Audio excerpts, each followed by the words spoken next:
Sejarah Bandung Lautan Api adalah salah satu sejarah perang yang besar yang terjadi di negara kita Indonesia ini, guys. Tidak ingin wilayahnya dikuasai, daerahnya, kotanya dikuasai oleh penjajah. Mereka rela mengorbankan rumahnya sendiri, dibakar supaya tidak menjadi tempat-tempat yang akan digunakan oleh tentara Inggris. Dan di sini, guys, saya ingin mereaksi satu video kembali. Saya ambil lagi dari miliknya Trend Publika ya. Video ini berjudul British meringis di Bandung, tapi di Malaysia dibikin patung. Kita sama-sama tahu lah ya, Malaysia ini kan salah satu negara di dunia yang kemerdekaannya itu diberi hadiah ya, guys ya. Oke guys, langsung saja kita tonton videonya. Inilah yang selalu kami tanyakan pada Profesor Melayu Malaysia yang suka berilusi. Bagaimana bisa membangun peradaban dan kebangsaan hanya dengan narasi dan simposium? Entah itu konsep alam Melayu, Mahawangsa Melayu, rumpunisasi Nusantara, semua hanya ilusi dan celakanya, berbasis sukuisme dan rasisme. Ya itu. Konsep ini amat kuno dan primitif. Begitu pula cara membangun narasi bahasa Melayu Malaysia yang katanya hebat dan mendunia. Ini pun hanya dongeng, karena mengais-ngais kehebatan sejarah bahasa Melayu di masa lalu, sebelum negara bangsa berdiri, sebelum Indonesia merdeka. Bandingkan dengan sejarah bangsa dan bahasa Indonesia yang dibangun dengan perjuangan. Bangsa Indonesia dibentuk lewat pergerakan nasional, perjuangan, bahkan revolusi. Dan bahasa Indonesia selalu menemani proses itu, sebagai sarana komunikasi yang amat efektif, dan berhasil menyatukan bangsa. Ya, betul. Bahasa Indonesia akhirnya juga berkembang seiring dengan proses berbangsa dan bernegara. Itu sebabnya, pengucapan dan kosakatanya juga khas bangsa Indonesia. Semua tatanan negara pun, bahkan sejak persiapan sebelum proklamasi sudah dibangun dengan bahasa Indonesia. Itulah yang membedakan dengan negara Malaysia. Ya. Itulah yang membedakan dengan pola pikir kaum Melayu Malaysia. Kami membangun kebangsaan lewat pengorbanan harta, nyawa, dan air mata. Karena itu, pahlawan bangsa kami sungguh nyata dan jelas, yakni mereka yang telah berkorban demi memerdekakan Indonesia. Jangan salahkan kami, jika amat heran melihat patung berwajah British di Kuala Lumpur.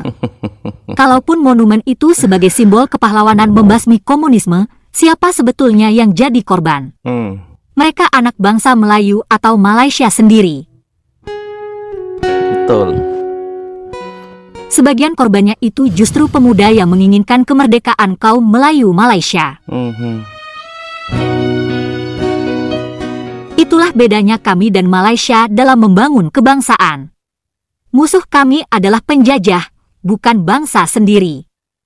Karena itu pahlawan kami adalah orang-orang yang berani melawan Belanda, bahkan Inggris, yang telah atau mau menjajah lagi kami. Video reaksi berikut ini adalah contoh dari perjuangan bangsa Indonesia dan proses menjadi Indonesia. Guys ya, kadang-kadang kita tertawa sendiri ya kalau orang-orang Malaysia ini, terutama petinggi-petingginya sana ya kan, memunculkan apa itu Mahawangsa lah, ala Melayu lah. Contoh kecil Mahawangsa itu kan negara besar dan artinya juga sebagian menaklukkan berbagai wilayah. Adakah sejarah Malaysia menaklukkan daerah-daerah di Nusantara? Berperang dengan penjajahnya aja nggak pernah. Emang ilusi orang-orang Malaysia ini memang sudah apa ya, sudah akut ya, sudah tingkat dewa, atau yang disebut lagi ini, mereka ini terkena penyakit waham ya kan. Tidak mengakui realita kenyataan dan menciptakan sebuah ilusi yang menciptakan hal-hal yang luar biasa, padahal sebenarnya kenyataannya mereka ini sejarahnya apapun tidak pernah ada. Sejarah perjuangan tidak ada, apa-apa tidak ada. Justru rakyatnya sendiri yang ingin memperjuangkan kemerdekaan dibilang PKI. Hai guys, jumpa lagi. Kali ini kita akan menyimak kisah pertempuran dalam mempertahankan kemerdekaan. Kita tahu setelah Indonesia merdeka, Inggris datang bersama sekutunya untuk melucuti tentara Jepang. Tapi saat itu Belanda juga membonceng dan ingin menjajah lagi. Berbagai insiden pun terjadi, di antaranya di wilayah Cianjur dan Sukabumi, di mana rombongan konvoi tentara Inggris sering dicegat oleh pasukan Indonesia. Yuk kita simak ya. 21 November 1945, tanpa pemberitahuan, Sekutu mengirimkan perbekalan untuk para tawanan dengan menggunakan kereta api melalui jalur Cikampek. Alhasil, di tengah perjalanan, Sekutu yang terdiri dari belasan tentara Gurkha Rifles diserang secara mendadak. Melihat kondisi itu, Sekutu di Batavia memilih alternatif perjalanan lain, yaitu berkonvoi melalui Bogor, Sukabumi, Cianjur. Rute itu dianggap lebih aman dibanding jalur kereta api Cikampek. Namun Sekutu tidak menyadari bahaya yang menghadang di jalur Bogor hingga Cianjur. Di jalur itu sudah menanti para TKR Resimen 3 Sukabumi yang sudah mengamati gerak-gerik Sekutu sejak hilir mudik melewati jalur Bogor, Sukabumi, dan Cianjur tanpa koordinasi.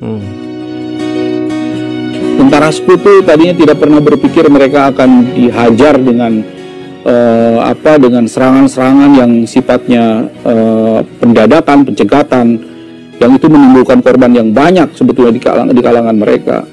Nah, tetapi dalam kenyataannya kejadian yang ada di sepanjang Bogor sampai ke Bandung, Sukabumi, Cianjur, itu pertempuran yang betul-betul pertempuran yang melibatkan tentara beneran, kalau istilah mereka itu tentara profesional.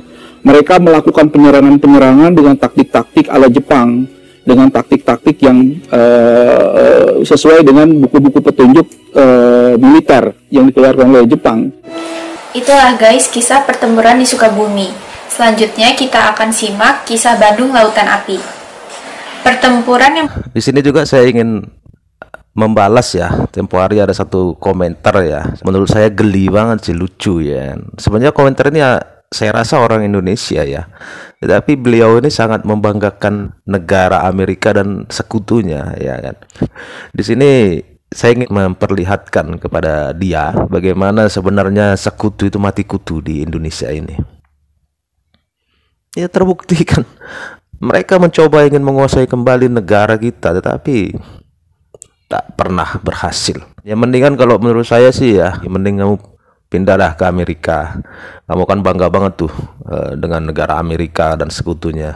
Lebih baik kamu pindah ke negara mereka sana aja ya. Karena bagi kami bangsa Indonesia itu lebih berharga ya. Dari mana ceritanya negara-negara orang kok dibangga-banggain. Justru apapun keadaan Indonesia ini ya, seharusnya kita sebagai warga Indonesia ya, negara kita dong dibanggain. Gedung-gedung itu bermula dari kedatangan Inggris di kota Bandung. Inggris meminta agar sebagian kota Bandung dikosongkan. Nah, penduduk memilih untuk membakar gedung dan rumah-rumah sebelum pergi ke selatan Bandung, agar Bandung dan rumah itu tak bisa digunakan oleh sekutu. Yuk kita simak ya. 12 Oktober 1945, pasukan Inggris bagian dari Brigade McDonald tiba di Bandung. Mereka datang untuk memulangkan tentara Jepang serta membebaskan warga Belanda yang menjadi tawanan perang.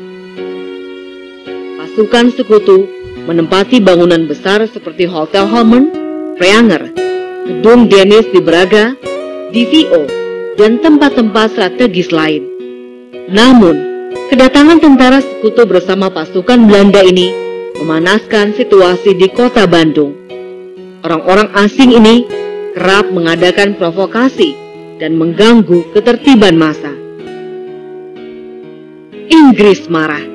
Misinya di Bandung mendapatkan banyak hambatan dari pejuang. Akhirnya, Inggris memberikan ultimatum untuk membagi dua kota Bandung, membatasi rakyat dengan tentara sekutu. Akibat bentrokan yang terjadi terus-menerus, pada tanggal 20 Desember 1945, Inggris mengirimkan surat kepada pemerintah Indonesia. Mereka menuntut Bandung dikosongkan dalam radius 11 km pada 24 Maret 1946. para pejuang terpaksa meninggalkan kota Bandung dengan marah dan berat hati. Kemarahan itu kemudian diwujudkan oleh para pejuang dengan menyerang markas-markas sekutu, sambil membumi hanguskan kota Bandung bagian selatan. Keputusan melakukan strategi bumi hangus yang dikenal sebagai Bandung Lautan Api ini disiarkan Tentara Republik Indonesia pada pukul 14. Mereka terus mengganggu dan mengancam posisi Belanda dengan taktik perang gerilya. Mantap. Bandung Lautan Api, Bandung dibakar demi untuk menyatakan bahwasanya bangsa Indonesia tidak sudi untuk dikuasai kembali oleh pihak asing begitu. Penjajah lama yang tidak rela kehilangan Nusantara, Zamrud Khatulistiwa dengan kekayaan yang tiada tara. Itulah kisah Bandung Lautan Api. Pertempuran seperti itu terjadi di banyak kota dan daerah. Artinya, saat itu seluruh rakyat Indonesia berperang untuk mencegah Belanda menjajah lagi. Sungguh tak ternilai pengorbanan harta, nyawa, dan air mata demi Indonesia merdeka. Terima kasih sudah menonton sajian kami. Sampai jumpa lagi. Itu tadi guys ya, sama-sama kita sudah tonton bagaimana perlawanan rakyat di Jawa Barat ya, dan terutama di yang terjadi pembumi hangusan ya di Bandung. Ini satu bentuk perlawanan yang tidak ingin bangsa kita kembali dijajah oleh bangsa asing ya kan, dan terutama oleh Inggris dan sekutunya, serta Belanda lagi yang coba-coba ingin menguasai negara kita. Tetapi kita mampu mengusir mereka kembali dan kita menjadi satu bangsa yang kuat, kita menjadi satu bangsa yang merdeka, dan hingga sekarang guys. Dan beda banget ya kalau kita bandingkan dengan negara jiran ya. Jelas mereka itu tidak ada sejarah yang menunjukkan bahwa mereka itu adalah pejuang-pejuang sejati. Tetapi sekarang bermimpi dan menciptakan sebuah ilusi bahwa mereka seolah-olah mereka adalah bangsa yang besar, bangsa yang luar biasa, bangsa yang dikdaya dengan mahawangsanya. Padahal sejarah mengatakan mereka tidak mampu untuk menguasai Nusantara. Jangankan itu, mengusir penjajah pun mereka tidak mampu.